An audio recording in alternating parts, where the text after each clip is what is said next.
E aí pessoal, tudo bem? Então, na videoaula de hoje a gente vai falar sobre movimento uniforme, vamos falar também de classificação do movimento, progressivo, retrógrado e fazer alguns exercícios a respeito de movimento uniforme. Então eu vou ler aqui a respeito da definição de quando um corpo se encontra em movimento uniforme. Um objeto encontra-se em movimento uniforme em relação a determinado referencial quando sua velocidade escalar não varia no decorrer do tempo. O objeto vai percorrer deslocamentos iguais em intervalos de tempos iguais. Por exemplo, se o corpo tem uma velocidade de 3 metros por segundo, a cada 1 segundo ele vai percorrer 3 metros.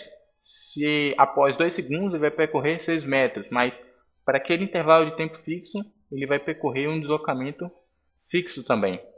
Não vai depender da trajetória, ele vai ter sempre velocidade constante e a velocidade instantânea vai ser igual à velocidade média para qualquer instante de tempo. A velocidade que a gente tem, que é instantânea, que vai ser igual à velocidade média, vai ser ΔS sobre ΔT, com a velocidade sendo constante diferente de zero. Se o movimento for progressivo, ou seja, o corpo percorre no sentido positivo da trajetória, no sentido de números crescentes, dos números crescentes da posição, né? Por exemplo, ele está na posição 10 km, depois ele vai para a posição 20 km, depois 30 km, então ele está indo no movimento progressivo, e no retrógrado é o contrário, ele estaria se aproximando da origem. Se ele estiver já com uma certa distância à direita da origem, ele estaria indo para a esquerda, né? Então ele sairia da posição 30 km, iria para a posição 20, depois 10, percorrendo no sentido negativo da trajetória, de orientação da trajetória. Então fica mais ou menos assim o gráfico. A velocidade vai ser positiva e constante se o movimento for progressivo, e a velocidade vai ser negativa e constante se o movimento for retrógrado, num gráfico V por T. Esse é o diagrama horário da velocidade escalar. Continuando aqui, a gente tem um ΔS positivo, porque a velocidade média vai acompanhar o sinal do deslocamento. Esse deslocamento é calculado numericamente pela área. Então, aqui o deslocamento vai ser positivo, porque o corpo está indo no sentido positivo da trajetória, percorrendo deslocamentos positivos, no sentido dos números crescentes de posição. E aqui o deslocamento negativo, gerando uma velocidade também negativa, porque a velocidade média, que é uma grandeza vetorial, vai acompanhar o sentido do deslocamento, que também é uma grandeza vetorial, logo vai possuir módulo, direção e sentido. Aqui é a base, que é o ΔT, a altura, que é a velocidade. Com isso aqui você calcula a área, e aí você vê se o deslocamento é positivo ou negativo. Então a gente vai fazer aqui a nossa primeira questão exemplo. Uma partícula se desloca em estado retilínea com velocidade escalar constante. A imagem mostra suas posições anotadas em intervalo de tempo de 1 minuto, contadas a partir do quilômetro 30, onde se adotou t igual a zero. Ou seja, em t igual a zero, ela está aqui na posição 30 km, depois ela vai para a posição 28 km, depois para a posição 26 km e por último na posição 24 km. Em intervalos de 1 em 1 minuto, observe que ela está indo no movimento retrógrado, pois as posições estão diminuindo, né? O módulo das posições está diminuindo. Então o corpo está indo no sentido negativo, no sentido decrescente dos números de posição. Então o movimento é retrógrado. A respeito aqui da letra A, o movimento é retrógrado por isso. Se ele estivesse indo de 24 para 30, seria progressivo, porque aí ele estaria indo no sentido positivo da trajetória, indo no sentido crescente dos números de posição. Qual a sua velocidade média em km por hora? Bom, a gente vai pegar qualquer intervalo, a gente pode pegar aqui S2, chamar aqui de S2, aqui é de S1, e dividir por T2 dividido por T1. Então, a velocidade média vai ser ΔS sobre ΔT, S2 menos S1, dividido por T2 menos T1. S2 a gente vai chamar de 28, menos 30, que foi a primeira posição que a gente pegou, dividido pelo intervalo de tempo correspondente, 1 menos 0. Só que aqui a gente está em minuto e aqui a gente está em quilômetro. Então, quando eu pego menos 2 km por hora, menos 2 km, desculpe, e divido por 1,60 avos de hora, eu tenho uma velocidade média de menos 120 km por hora.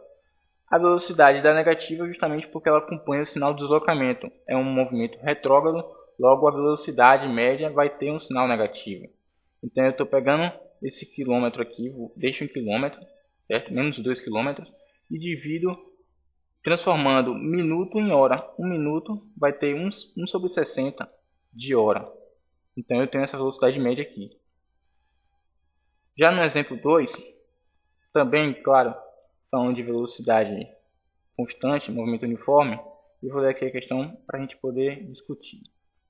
Um trem medindo 60 metros de comprimento trafega com velocidade constante de 10 metros por segundo e demora 20 segundos para atravessar completamente uma ponte. Qual o comprimento da ponte? Observe. Para o trem atravessar completamente a ponte, o fundo do trem aqui no ponto A tem que coincidir com aqui esse ponto B. Ele tem que estar nessa posição. Ele tem que percorrer de A até B, o fundo. Então, a gente pode dizer que o ΔS total que o trem vai percorrer, o fundo do trem, vai ser o próprio comprimento do trem, que é 60, mais o comprimento da ponte, certo? E aí a gente pode igualar com velocidade vezes ΔT, porque a gente sabe que a velocidade é constante. O ΔS vai ser o comprimento do trem mais o comprimento da ponte, que vai ser a velocidade vezes o intervalo de tempo. O comprimento do trem é 60 metros, o comprimento da ponte é o que você quer descobrir. A velocidade do trem é constante, 10 metros por segundo, e ele demora 20 segundos para atravessar isso tudo. Então, eu passo aqui da 200, 200 menos 60, 140. Então, o comprimento da ponte vale 140 metros. Então, o que eu peguei aqui foi apenas somar o comprimento do trem com o comprimento da ponte para saber o deslocamento total para que o trem possa atravessar completamente a ponte. Já no nosso último exemplo de hoje, a gente tem um gráfico representando velocidade por tempo, diagrama horário da velocidade, e a gente vai calcular duas coisas aqui. Então, aqui representa a velocidade de uma partícula em função do tempo em uma viagem de 3 horas, certo? Observe que aqui é o ΔT1 de 0 até 2 horas e o ΔT2 de 2 horas até 3. No primeiro percurso, ele tem uma velocidade média de 30 km por hora e depois uma velocidade de 15 km por hora. Então, qual o deslocamento do ciclista? A gente sabe que quando eu tenho um gráfico V por T, a área do gráfico numericamente é o deslocamento. Então, ele tem um deslocamento total, vai ser ΔS1, que representa essa área, o ΔS2, que representa essa área.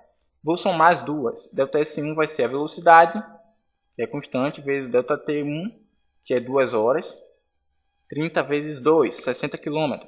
O ΔS2 vai ser a velocidade, aqui, que é a velocidade 2, vezes o ΔT2, que é 1 hora, 3 menos 2, 15 vezes 1, 15 km. Então, o deslocamento que o ciclista tem é de 75 km, porque eu vou somar os dois deslocamentos, certo? Já a sua velocidade média, eu vou apenas somar os deslocamentos totais que a partícula percorreu.